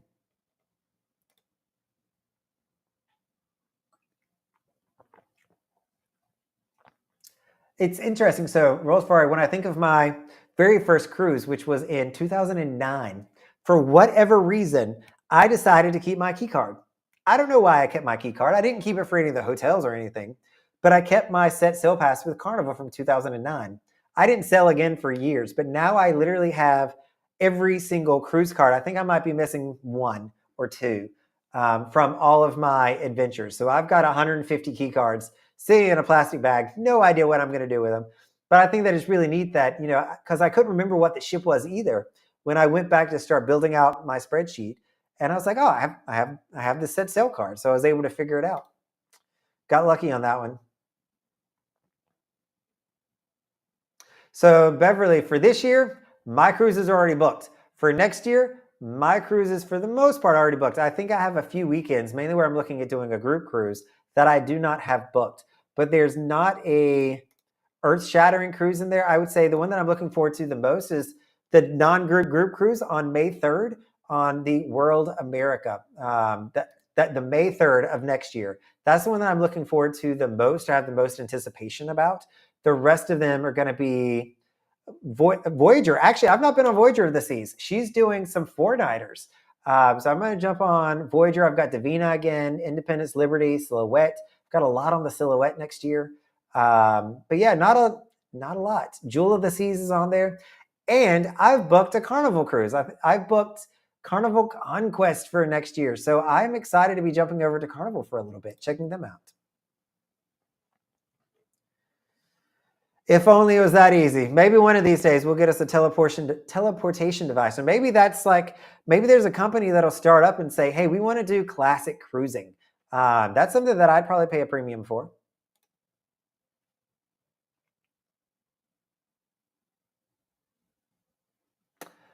Oh, the generational wealth could have disappeared with grandparents. Yeah, no, it can disappear, unfortunately. So that's something that if you ever get it, make sure that you protect it and you're wise and smart about it. But 23-year-old Brandon, I will say, was also not very wise nor intelligent at that point. Thanks all.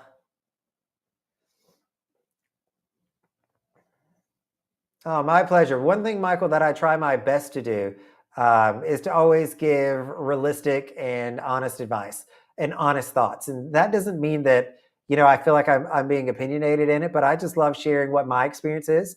And then you all can figure out, hey, is that an experience I want to have or is it one that I don't want to have? So thank you for that. And yes, you're definitely always your worst critic. I try not to take this too seriously. I've always said that if this ever starts feeling like it is a work, that it is a job, that I will, I'll stop doing it. Like I want to enjoy cruising. And that's one reason why I outsourced the video production, because I found myself sitting in my cruise room editing videos all the time. Like I didn't actually get to enjoy the cruise because I was working on YouTube all the time. And so I said, you know what? That is the best $900 a month that I spend is getting my life back and making sure that I enjoy this. So thank you for that, Michael. Always a pleasure, Rose Ferrari. Look forward to seeing you next week. Hopefully we'll be back on Tuesday night. I don't think I have anything planned. So I'll do Tuesday again. I like Tuesdays. That seems to work good. And Beverly, first cruise in 1996. That is awesome as well. All right, everybody. So I am going to call it an evening. If nothing else, I've got to go use the restroom. Let me overshare a little bit. So I'm going to get ready for bed, use the restroom. But I hope you all have a fantastic night. Thank you for coming and choosing to spend your evening with me to hang out, whether it was for 5 minutes, whether it was for an hour, whether it's for the full 2 hours. It is always a pleasure, and I remain super, super humbled that you are here. So this is Brandon, the Weekend Cruiser, hoping to see you on a weekend cruise soon.